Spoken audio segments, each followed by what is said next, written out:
You, Beth, and you're going to pull the slides up for us. Let me tell you, folks, we all do webinars and online meetings a whole lot, and they're all good.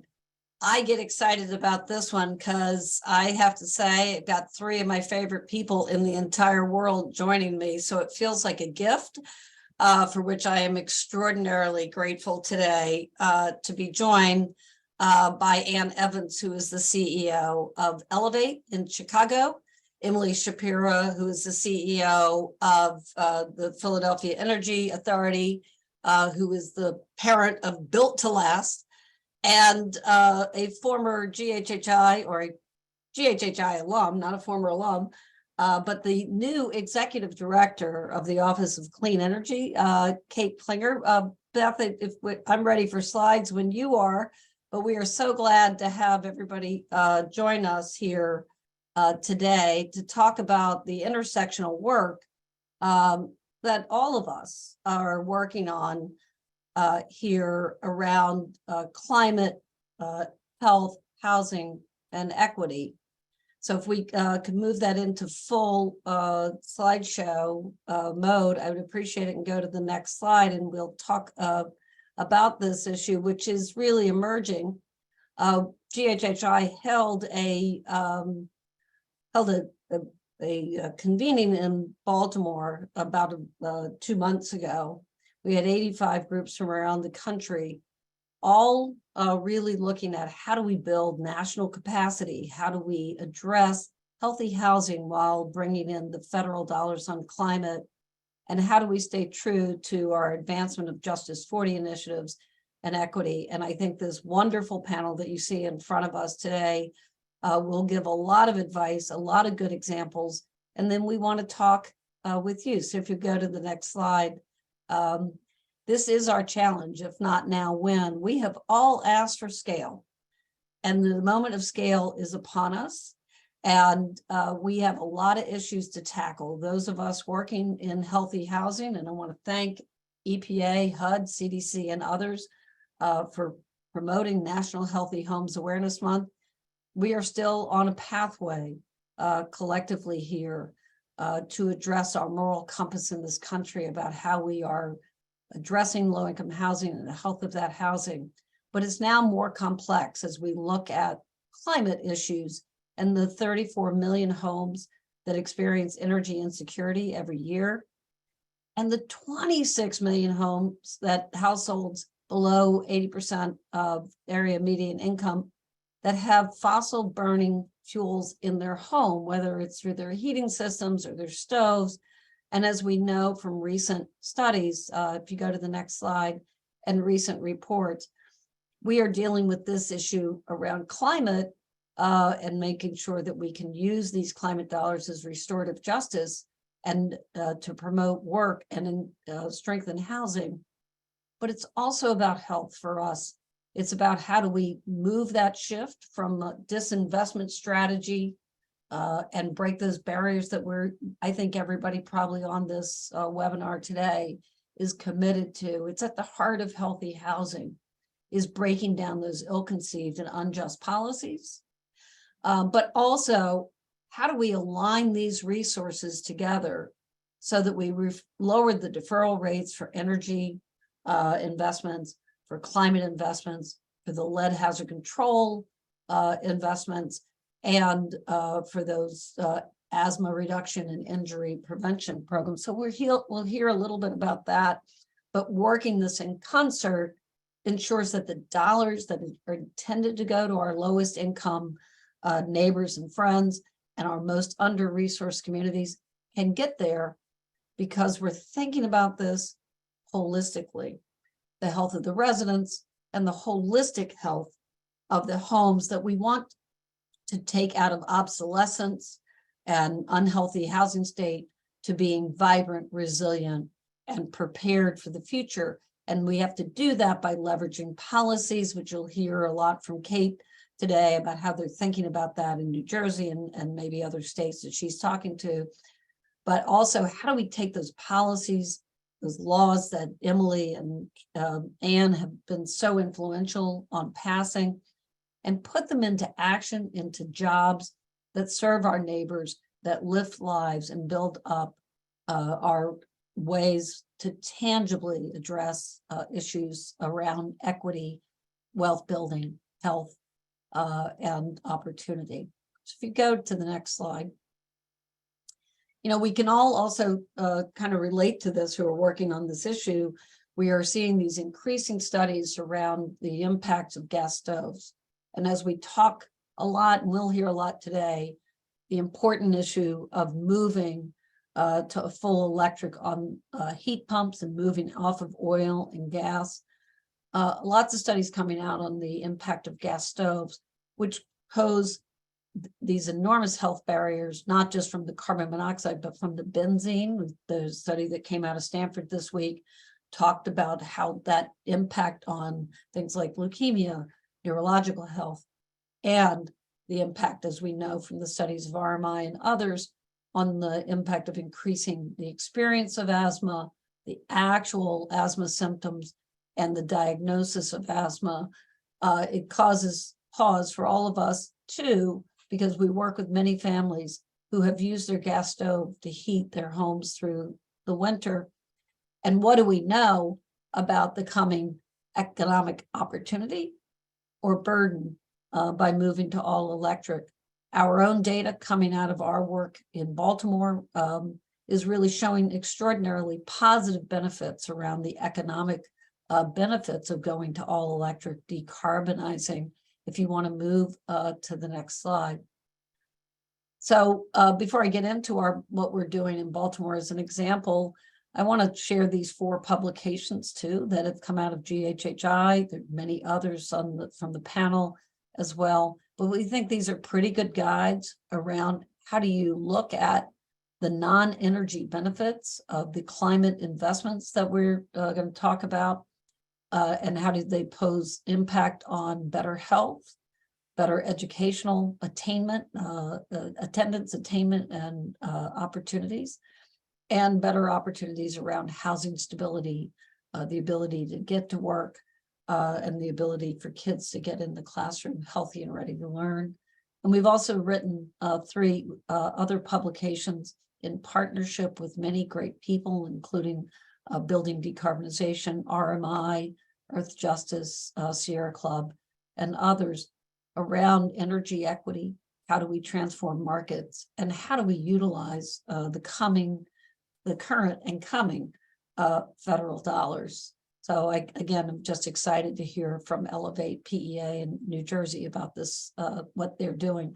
But let's go to the next slide and talk for a second about some of the things that the Green and Healthy Homes Initiative is doing. We have a whole house, holistic healthy homes approach in all of our work throughout the country, whether it's in Trenton or Detroit, Memphis, Jackson, Providence, or anywhere else that we are working. But in Baltimore, we have launched a fully funded program to look at how do we decarbonize and electrify fully weatherizing houses, and coupling that with the ending of our toxic legacy of lead poisoning through the abatement of lead hazards, coupling that with work that's being done in the city on lead service lines, and how we are utilizing this opportunity to pursue Justice 40 initiatives on workforce development. But in this work, we're going to be studying the outcomes of emergency room visits, hospitalization, school attendance, housing stability, and where we can, we're going to endeavor to study the actual wealth building out of the process in terms of contractor jobs, wages, and improvements in the value of housing that we know from past studies that we have done for HUD show dramatic improvements in housing stability.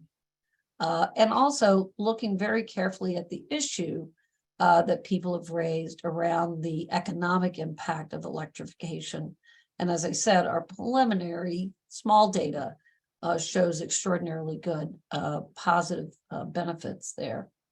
Kate will talk a little bit more about the work we're doing in New Jersey with the Board of Public Utilities, where we're also in the midst of a whole house pilot program, aligning dollars from the Housing Department DCA in New Jersey with lead, healthy housing dollars from HUD, and dollars to improve weatherization, energy efficiency, and we as we move to electrify those units as a means of also demonstrating housing policy around a holistic approach. In Rhode Island, coupling with our work and programs from our HUD grants, we're also doing work with the utilities in Rhode Island on the Rhode Island Energy Efficiency Equity Working Group, helping them to look at how they can deliver utility dollars that are improving energy equity and democratizing the better ways that we can apply utility dollars. And I look forward to hearing of some of the Elevate work around that.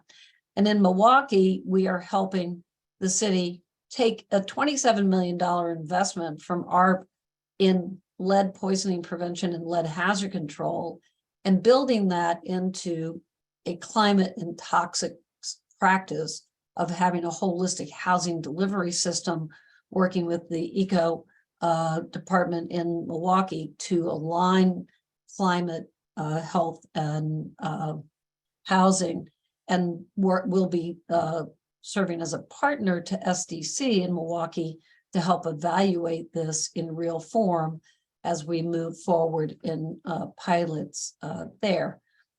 So go to the next slide here. And lastly, just I'll say in Maryland, one of the things I do want to raise, something that I hope every state listening and every advocate and every person listening thinks about. We had to address a true energy equity issue here in Maryland through our Empower funding.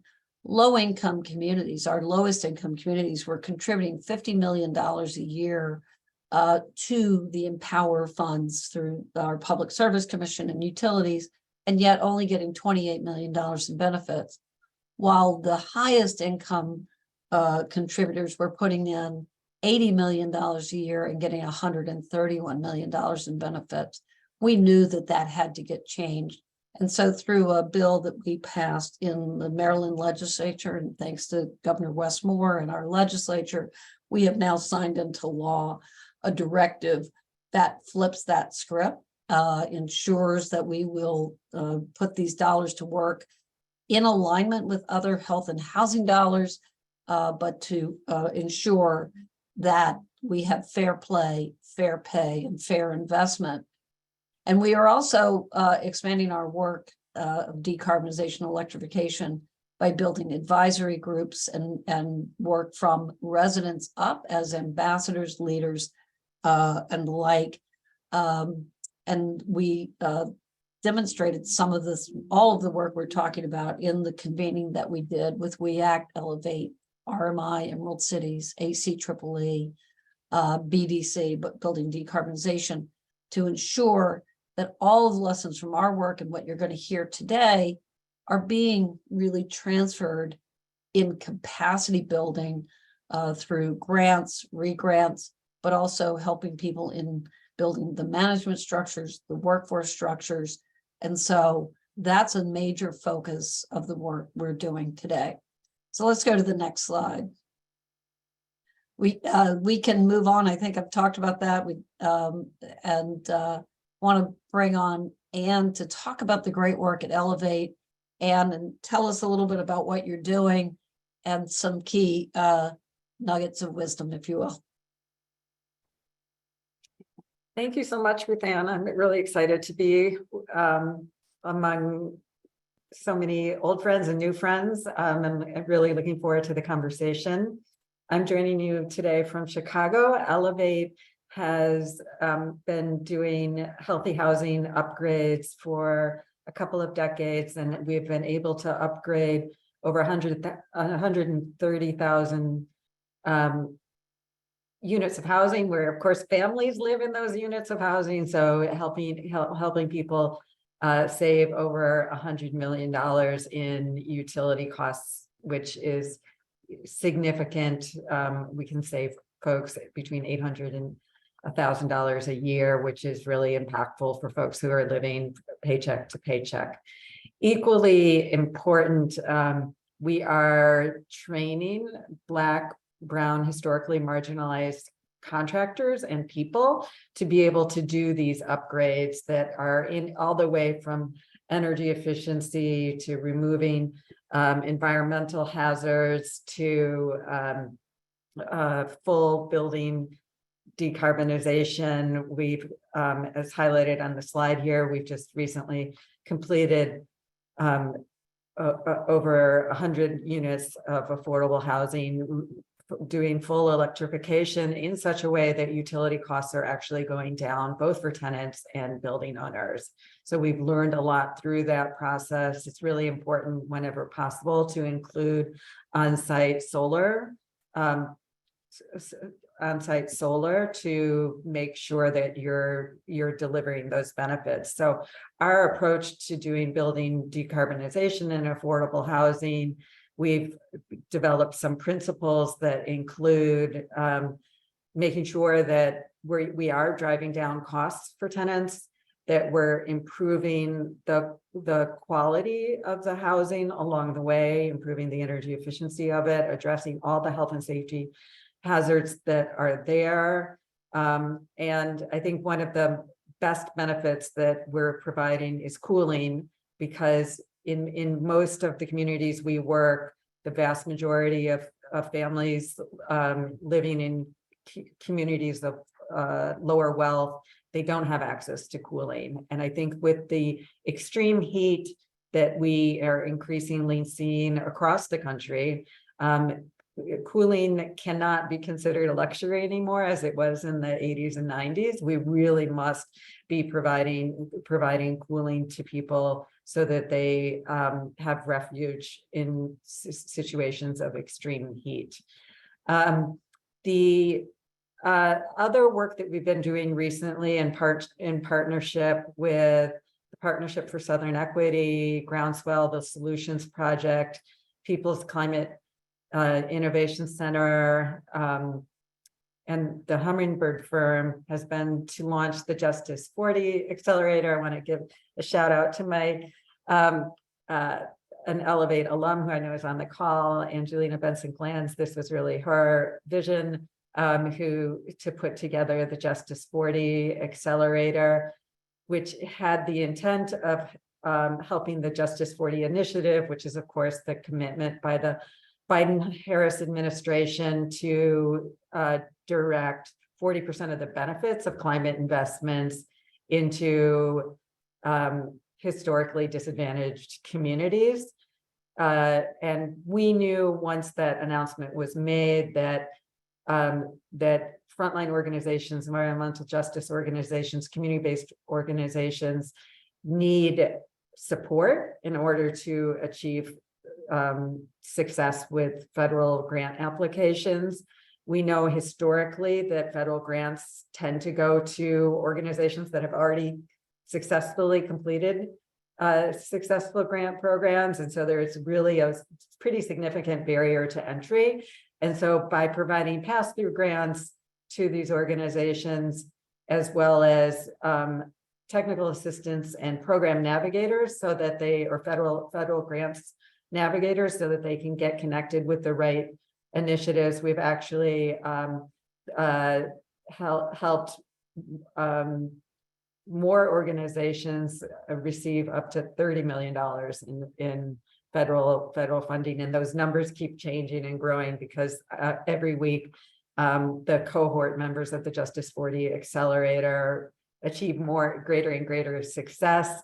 I also want to let you know that we're launching our third cohort and applications are open. So we hope that folks will hear about it and apply to be part of the third cohort of the Justice 40 Accelerator. And we've expanded our work to working with tribal nations, which has been very exciting across the upper Midwest. We're working with Indian housing groups the Chippewa Housing Authority that's mentioned there, but many other tribal nations, as they also need to get benefits from building electrification. And I will stop there and hand it back to you, Ruth Ann. Well, I want to look at this elevate by the numbers piece, because I think we can't turn it over yet. I think it's just phenomenal what we were hearing about the number of units, the savings, the Justice 40 outcomes as they keep rolling up. Just amazing work. But I also hope that during this webinar, Anne, you can post up the link for those organizations who might qualify for that additional assistance from Elevate. But we will come back to this. Phenomenal. Like, I want people to pay attention. We are talking now in the hundreds of millions of dollars of impact here. And speaking of hundreds of millions of dollars of impact, Emily, yesterday when we were prepping for this webinar, what PEA is doing was just amazing to think about those numbers. So take it away. Thanks so much, Ruth Ann. It's hard to come after Anne. I'm really excited to hear all of the incredible work that Elevate's doing, and so glad to be on this event with you. I'm Emily Schapira. I'm the president and CEO of the Philadelphia Energy Authority. We're municipal government in Philly, quasi-government. We work to build a robust and equitable clean energy economy for our city. We are one of the poorest big cities in America with a really generationally persistently high poverty rate. We have more than 60,000 low-income owner-occupied homes that are often in need of repair. We have some of the oldest housing stock in the country and some of the oldest infrastructure in the country.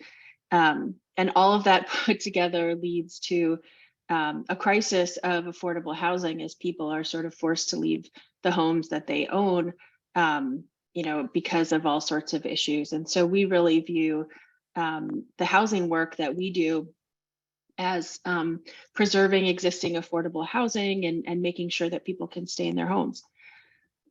So we developed a few years ago a program called Built to Last. We had our first pilot last year where we were able to make retrofits in 50 homes. Oh, thank you. And I'll explain this in just a second.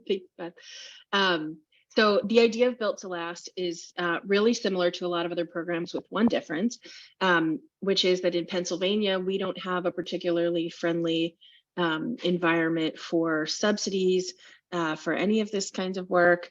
We've had sort of, budget crunch for many years, and we have a ton of really incredible nonprofits and utility folks and people working on home repair, but it's really difficult for one homeowner to get access to all of the services that they're eligible for.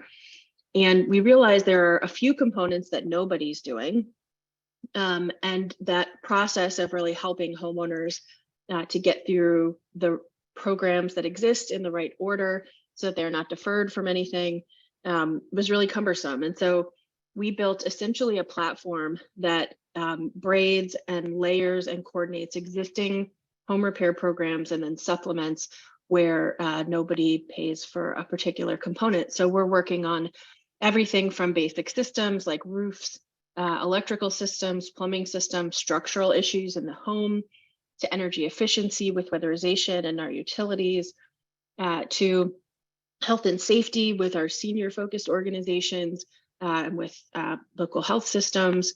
That includes things like trip and fall hazards for seniors, but it also includes, of course, things like mold, pests. We don't talk about this enough, but bed bugs, even though they are not spreading diseases, when you have them, often your home health workers cannot come into your home anymore. So you lose your health care that way too. So, and excess moisture. You might have had a roof leak for 10 years and a lot of moisture has come in, and our city system, Basic Systems Repair, is a wonderful program that will give you a brand new roof, but they don't do anything about the mold and moisture penetration that is now causing health issues in your life. And then we make sure that in every case where we're doing electrification, which is often, and I'll talk about that more in a moment, we're adding solar, and that's for affordability. So, typically, if you go all electric and you're adding air conditioning through heat pumps, that can have a higher cost potentially. And so by adding solar, we make sure it's long-term affordable, and we have a partnership for low or no cost leasing. Next slide, please. So all of these things together are complicated and make for a bit of a difficult program. All these federal programs in particular are not designed to work together. Everybody has to close out their own components of the program in different ways. So requires a lot of backbone in order to make it work. In our first 50 home pilot, the average energy burden of our customers was 19%. It is not uncommon in low-income communities in Philadelphia. We started phase 2 this year. We're planning to complete 50 homes. We actually have funding for 400 homes, so we're just going to keep rolling into future phases. So far, we've avoided deferrals from weatherization in about a quarter of the projects. In Philly, the weatherization deferral rate is about 50% usually, and that is often because of mold. You can't do blower door testing if you have mold in the home. So we've been able to correct problems before they come to weatherization, so we're not seeing any deferrals through that. We've completed partial or full electrification in about 30% of projects. Typically, partial electrification just means we're not changing out their hot water heater. We'll do a heat pump and stoves. But in cases where it's a brand new water heater or something like that, we're not changing them out. We do heat pumps anywhere where there was heating oil, non-functioning natural gas, or very old natural gas that it would not make sense to do anything but replace. And then anything that can just be sort of fixed on the spot appropriately. That's what's happening there. Solar is viable at all of the homes in that first pilot. 70% of them are actually receiving solar for various reasons. And then we've raised, I think at this point, it's about $14 million to go forward with these 400 homes. Next slide. So I just wanted to show you a few pictures, and I'll be quick about this. So this is an actual stove that somebody was using with no door. Next slide. Electrification. So this is really typical. We're seeing these super old natural gas units. Next slide. This is a really great example of moisture management. This was from one of our clients, Nancy. She is an awesome woman in her 50s, and having suffered multiple strokes after the death of both of her parents, was really not able to take care of her home in the way that she wanted to. And she had had a roof leak and a sort of leak on the side of the house for many years. And you can see this was causing health problems for her. One of the things she also asked for was for us to make the windows smaller for security issues on the first floor. So we did that, and we're able to sort of replace that whole wall of the house. And I showed this picture in particular because I just want to sort of push you all to think about the rules around these types of programs. If you require a savings to investment ratio, there isn't one on this. I think you'd be hard pressed to measure one on a measure like this. But of course, this is something that has to happen in order to make the home a functional home. Next slide. We also do safety, make sure the home is functional. Next slide.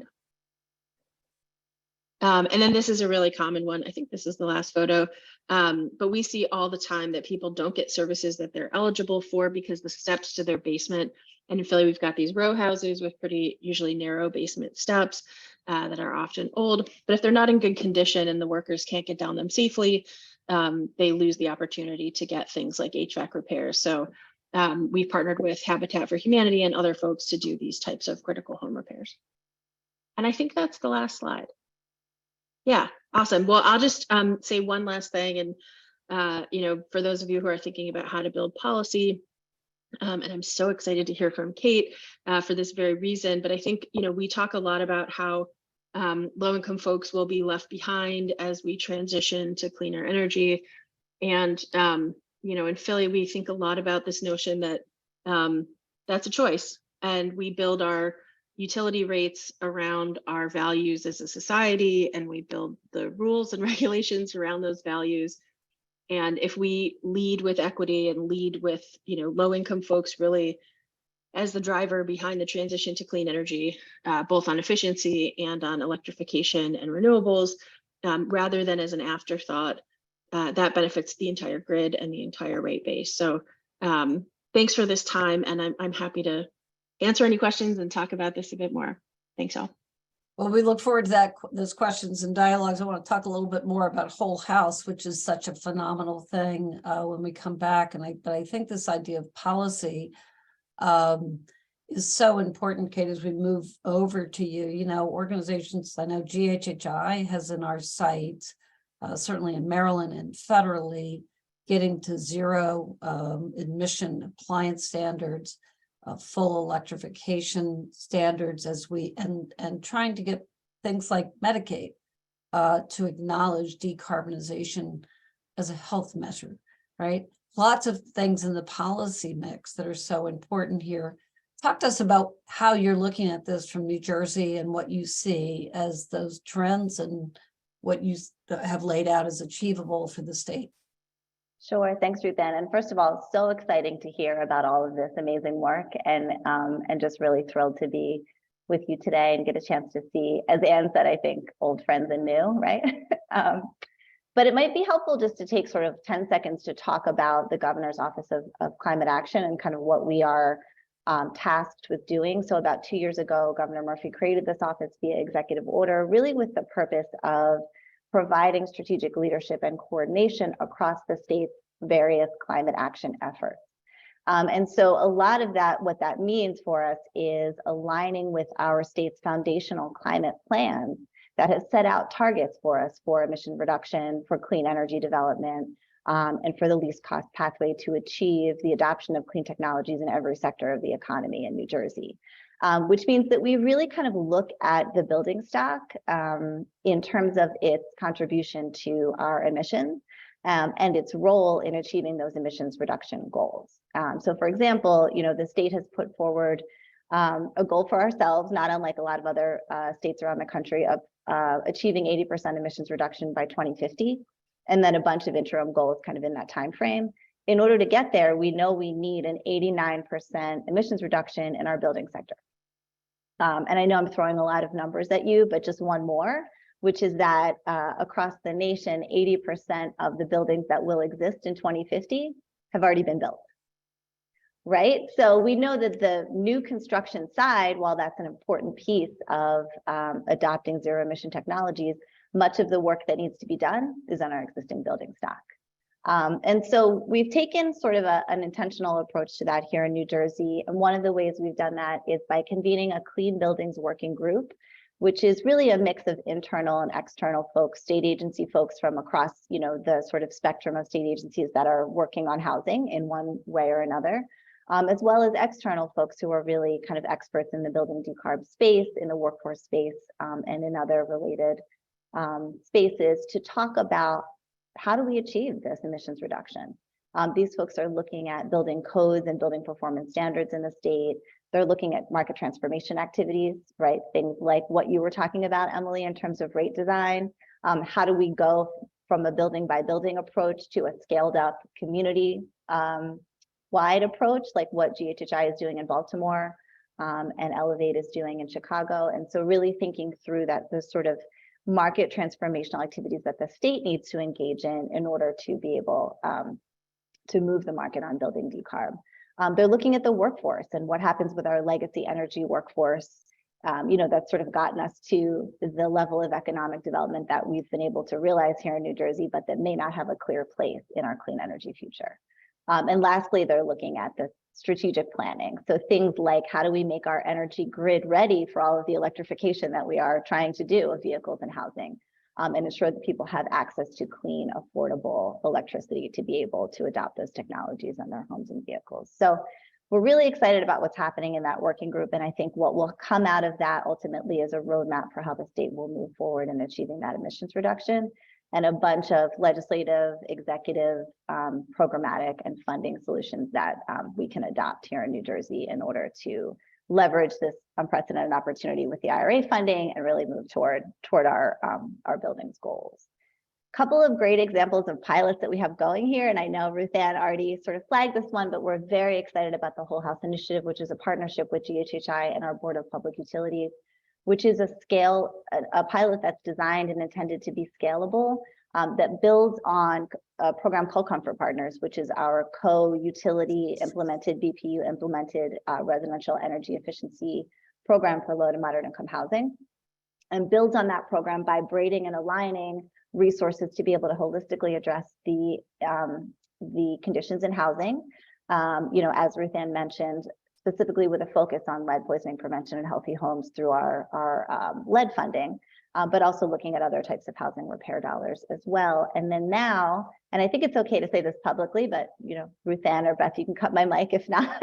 We're also working on building out the decarbonization activities within that pilot to be able to make it fully holistic and then scalable to a statewide level to address the LMI housing, the really deep LMI housing needs that we have in New Jersey. And then sort of going along with that, we've also released a straw proposal, again, out of our Board of Public Utilities for how to do some of that building decarbonization work in market rate housing and importantly, commercial properties, really layering and building on the existing energy efficiency resources in the state. So I'll stop there, and I think we can, now it's probably a good time to pivot to questions, right? And I'm going to try to get the conversation going a little bit, but if we do have questions from the audience, Beth or Becca, please let us know and do that. But I kind of want to say all of this is going on, right? And I'd love to ask you all a couple of things, because I said this at the beginning, right? A lot of people, like all of us, right, are either working with government agencies at the local, state, federal level who are their own human capital is sometimes challenged, but especially in the nonprofit world where, Ann talked about this, building the ability to not only get the money, but implement, right? What are the barriers that for Emily and Ann to start there, and I'm going to circle back in a second, Kate, on how you think about this from state policy. What are the barriers that you had to really address, break down, or think about as you moved scale and as you prepare for this moment that we've all begged for? And so now we've got to do it, right? So Emily, let me start with you and go to Ann and ask that question, and what advice you could give people who are listening. Okay, the barriers are inertia, always number one. Two, not enough funding in the right place at the right time. And with like the least amount of restrictions to be able to utilize it in the ways it actually needs to be used. I think we generally tend, and I've seen this especially in the IRA, unfortunately, to break large pots of money down into very small pots of money with tons of restrictions on them, that make it very difficult to braid funding streams together. Also, generally, federal funding is not designed to work together with other federal funding. And so the ability to do data sharing, to close out each program as its own unique thing, so as not to trigger other rules and other programs, legal documents, software, like all of those things I think are a real challenge. And on top of that, sort of flipping on its head the way we treat low income people, or like people with low wealth generally, where we're sort of designing programs thinking that people are trying to abuse them or otherwise take advantage of them, rather than designing it with the same care and user experience in mind that we would any consumer product. And so that's been a real shift for a lot of programming, and sort of for us to try to build front ends that are kind and supportive and allow us to integrate and braid funding in a way that actually can get people the type of outcomes that they really need. And honestly, maybe the advice here is we've had a flexible pot of money that we've been able to put together from foundations and from our own program revenue that we use to fill the gaps. And I think that's been kind of magical when we run into those barriers where, we, just as an example, we have one program in Philadelphia where the funder of the program is the State Department, and they insist that no matter what, you take people in the order that they applied for the program. And so it is physically impossible for them to work with any other program to integrate services because they have to go in a particular order. So, all of those details I think are tough, but the way we've gotten around a lot of them is to have a flexible pot that can jump in with small amounts of money here and there to fix it. So Anne, taking all of that, right, Emily's done this, but you've certainly done it as well, to like the scale of 130,000 homes. When you said that, I nearly, just wanted to like stand up and cheer. But how are you taking that alignment approach and addressing the workforce? The Justice 40 Accelerator is brilliant, if you want to say more about that. But talk about how you're facing these barriers or others and moving them to success. Yeah, so Emily just really laid out all of them. And so I'd like to maybe flip the script a little bit and talk about how we move past these barriers. And I think that one of the things I ask myself all the time is, am I a barrier? Like, what am I bringing to the table? What is my old thinking doing? And, having in my own experience worked in local government, I know that local government has a lot to say in how programs are designed and how difficult or not it is to braid together funds. So how do I aspire and bring my passion and aspirations to local leadership and say, let's do this differently this time? And how do I work with all the key important stakeholders, from community-based organizations, from our amazing leadership in the environmental justice community, to come together and say, let's do it differently this time? We've been offered a huge opportunity with the Inflation Reduction Act. Let's not waste it. I know it's going to be really hard and complex, and that we're going to have to work with our state agencies. So thank you to public servants who are in the room today. I know it's no easy job to change the way change the way we're approaching it. I know that all of us probably share a deep commitment to stop walking away from homes. So over the years, we know that the weatherization program has walked away from, I think, Emily, you were saying 50% of the homes. We're excited to bring it down to 30%. Let's be aspirational and try to see how close to how low we can go. There have been homes that we've had to walk away from because the structural damage is so significant. It's better to get that family, if they want to, into a completely new structure if possible. But let's get really aspirational here and say, let's make it. I love what you were saying, Emily, about the customer experience. Like any of us can pick up our cell phones and apply for something and get immediately accepted to it. So how do we bring tools that have already been developed? How do we use in communities that experience a lot of segregation, by their zip code? I mean, and GHHI has led a lot of this work. By their zip code, by their census tract, that they're living in a community of lower wealth. So bringing forward, like, let's strip away all the barriers to entry, make the income verification easy peasy. We've done things like just pinged some other database to get income verification. Our friends who work for broadband access have done a lot on the affordable connectivity program to make it an easy process. There's lots of tools out there. We just have to hold ourselves up to a really high standard and pull together those tools and move forward.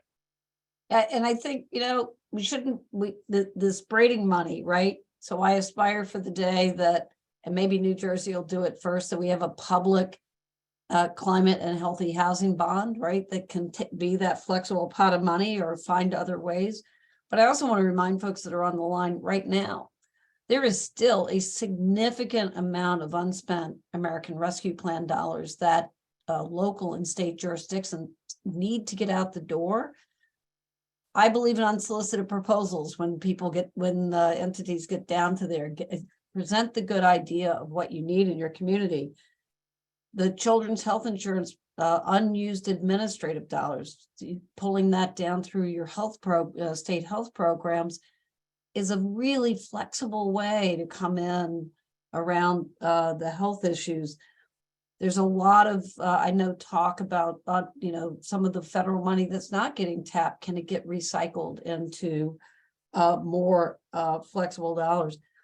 But Kate, how do you think about these barriers, challenges, and getting to a way that we think comprehensively and holistically about health, right, and equity as we think about energy dollars being restorative justice in communities? Yeah, thanks, Ruth Ann. I mean, I couldn't agree more about the need for the flexible funding.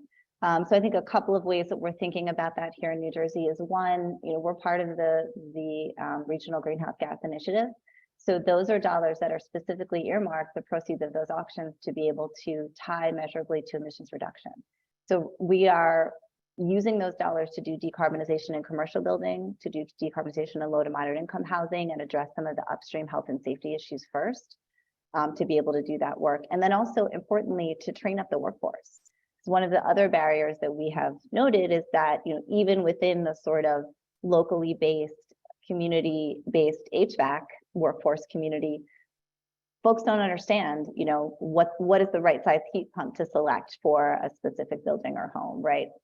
How do I sort of make the sale to the customer about the fact that this is a technology that they should be adopting? So really reaching out to that workforce and doing that level of education. And then I think more broadly, ensuring that all these amazing opportunities that are coming through the Inflation Reduction Act are accruing to our communities of color and our overburdened communities. So we know that 20,000 new jobs will be created in New Jersey as a result of the building decarb work over the next decade that we're planning to engage in.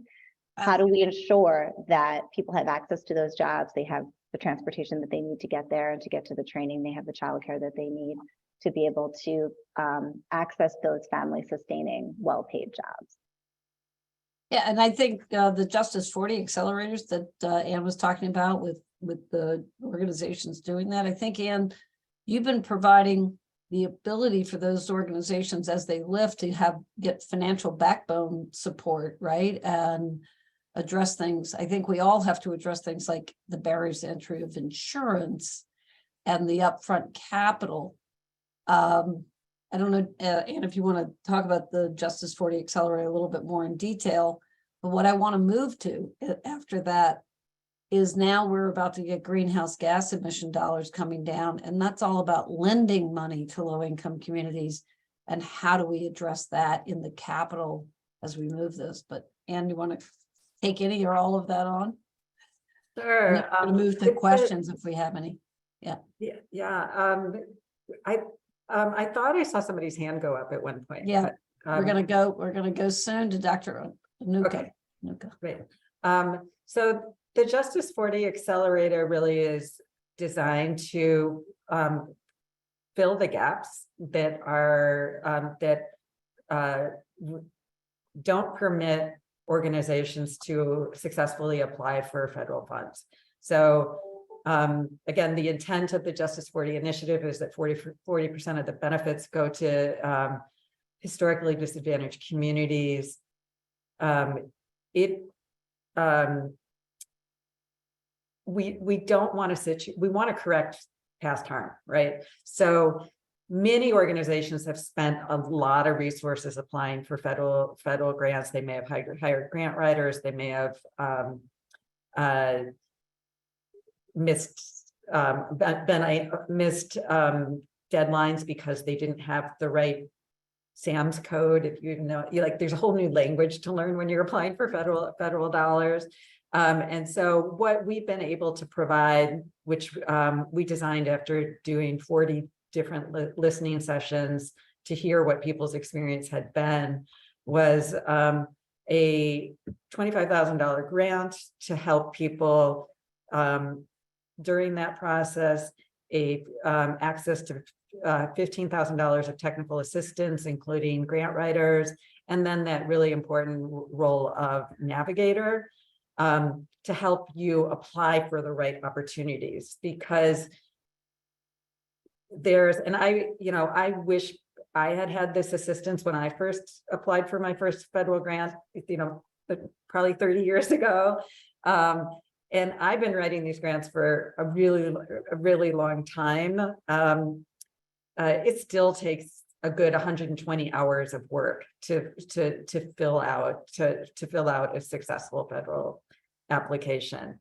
And the federal dollars don't come, they don't reimburse that cost. They don't come until much later if you're successful. So we are also looking at providing a revolving line of credit to support those organizations who are getting their grants for the first time. It's been exciting to see organizations that are doing amazing work, advocating for and stopping new pipelines grow from all volunteer organizations to, fully staffed organizations where they can have even more significant impact. So that work has been really important. And should I stop here, Ruth Ann? Or Yeah, let me get to the good doctor's question and to say, right, there's I want to just call out the Environmental Protection Agency just funded up these technical assistance centers, right? And around the country, the Deep South Center for Environmental Justice, WEAC, the National Wildlife Fund, and many others that people should pay attention to. And the Thriving Communities grant proposals that are going in this Friday will then come back with $40 million in each region to help provide some of that startup capital. But Doctor, you raise a great question here, but want to take yourself off mute and go ahead and ask that.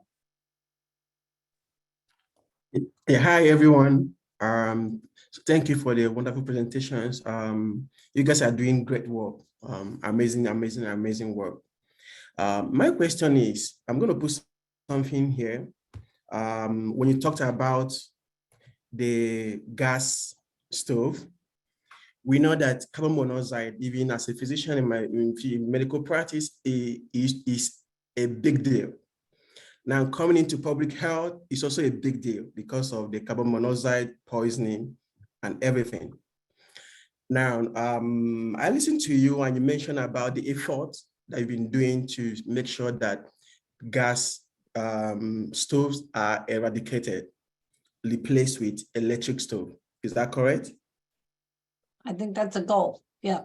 Okay. Now, my question is, do you have like a link? Like we have a similar program, Cleveland Department of Public Health, where because of the emission rate, we are trying to eradicate the use of gas lawnmower. However, what we did was to construct something. It's like a link whereby people can easily go online, click on the link, register for that. That means that if you can scrap off your lawnmower, you come back to us, you just apply online and you receive $100 rebate to buy new gas electric lawnmower. So do you have something like that where people, because the problem is not for the rich, it's mostly for the poor communities. Now, do you have anywhere that these people can sign up online for the replacement of gas stove? Do you have something like that? I think that's such a good idea, and I'll turn that question to others, but also Kate, it reminds me, and thank you for that, and because it's such a common sense thing, right? We're facing soon rebates and tax credits coming down for up to $14,000 a home. Often a low income individual will say, but I don't qualify, right? Typically for a tax credit, and I don't have the money to put up in order to get a rebate. How are you thinking about that at the state, about moving that along, if you are, or others? Not to put you Yeah. on the spot. And I by can the know, way, I'm happy yes, to jump yes, in we are here. decarbonizing and electrifying in the BPU project. So that is moving. That's the whole big basis of where we're going. Yeah, and Ruth Ann, as you know from your work with that project, we're really viewing that program, the Comfort Partners program, as a backbone for how to get these rebates and, to a lesser degree for this population, the tax incentives. We're really here talking about the rebates out the door, as well as be able to layer on top additional state investment, whether it be through some of the funding sources we talked about or other programs that apply, and make it, move closer to that sort of gold standard.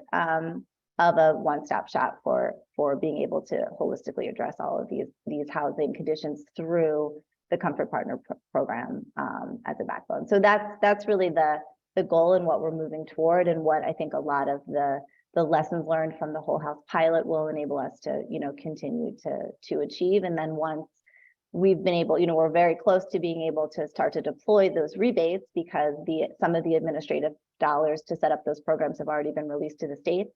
New Jersey is already, thinking about how we're going to structure that program and working with partners like GHHI and others to do that. So we'll be ready pretty soon to start being able to offer that to people through the Comfort Partners program.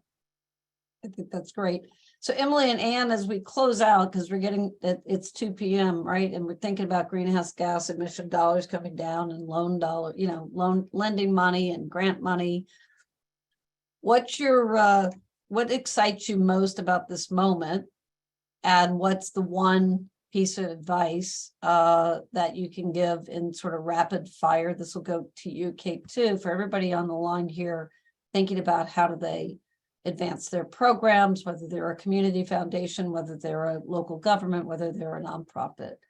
So we'll go Emily, Catherine, and we'll end with you.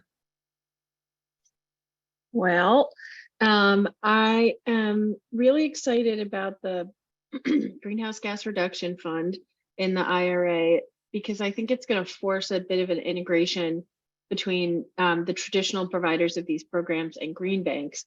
I don't think it's enough to include only community lenders and CDFIs. I think we need to bring the expertise that green banks have in designing products that are very specific to these types of projects.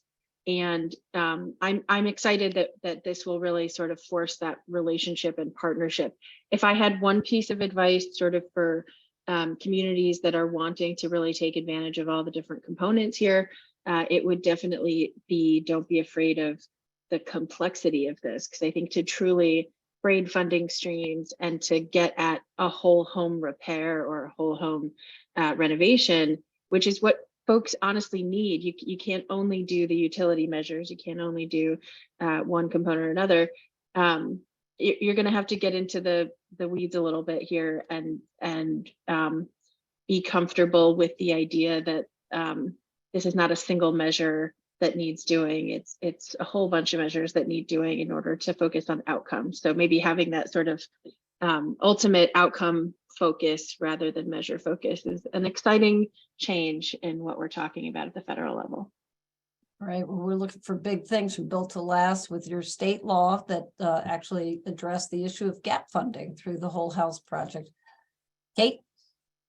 So +1 on everything Emily just said. And I think we haven't really had a chance in this conversation to dive into the greenhouse gas reduction funding. So maybe that's we need 6 hours, discussion. right? Yeah.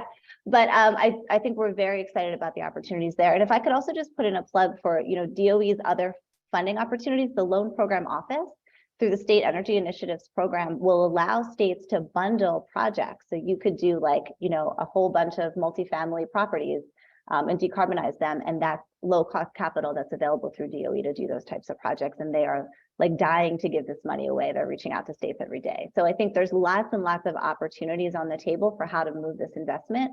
One of our core challenges as a state is being able to engage with communities meaningfully in a way that drives the decision-making about what investments and projects communities really want. So I think there is sort of that barrier there where we work hard to do really good stakeholder engagements, but a lot of times we need our community partners to help us to formulate this decision making around these investments. It's already starting to happen fast and furiously. So we really need to dig in on those partnerships with our community-based organizations to be able to move quickly in good investment and investment that accrues to the benefit of our overburdened community. That's great. And if you're here from a government agency, call Kate for great and good advice. So the former bureaucrat, now the nonprofit CEO, winning all sorts of awards from Heinz and everybody else. Anne, give us the words of wisdom to close us out here. Yeah, dream big. This is a time of abundance. Set audacious goals. This is a crazy, wonderful opportunity to create safe, healthy housing for families and drive wealth into communities. And don't be afraid to ask for help. You got great organizations like GHHI who, wrote the book on this, wrote several books on this. So definitely ask for help. And yeah. We're here for you. Thank you all. Let me just add a couple of quick things here. The Align Braid Coordinate approach that I think really is necessary is like exercise. If you do it and do that hard work, you're going to be amazed at how good it feels and the results that you get. We need technology to help us to do that. And we need technology like the phone to help make it easy for people to reach us and for us to deploy. And so we're looking for great tech. And I'm proud to say that GHHI is starting a partnership with Code for America to think about how do we do this. And I know Built to Last has been looking at good things. And that all of this work around climate and energy is so critical to the underlying point of today, which is it's National Healthy Homes Month, in building that healthy home that improves health, economic, and social outcomes. We have to have these dollars to eliminate extreme heat and extreme cold, improve health, offer jobs in communities. But let's not just offer jobs in communities. Let's ensure that those jobs become ownership.